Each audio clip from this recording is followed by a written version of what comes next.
In this video, I want to talk about the updated Brooks Adrenaline GTS 19 and how it compares to the previous model, the 18.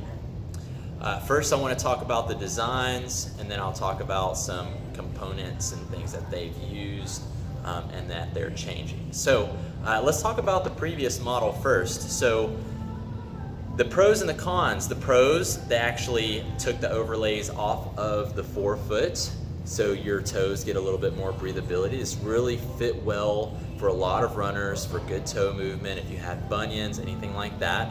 The stability posting, nice and large. It gives a lot of support. Going from that, we're all familiar with the Adrenalines and how they've progressed through time.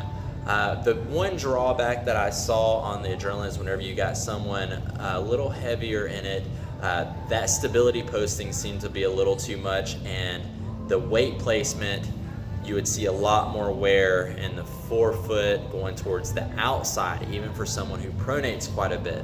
For someone a little bit lighter, the support posting, the DNA placement, everything was great. The upper, perfect. Really loved this model for that.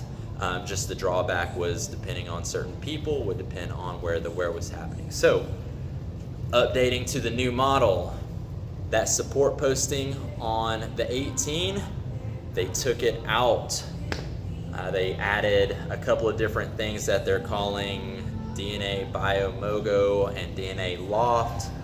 DNA is essentially a type of gel. It's supposed to be very responsive whenever you put quick force into it, so it helps you propel out for running, or it's going to be very soft whenever you put slower force into it.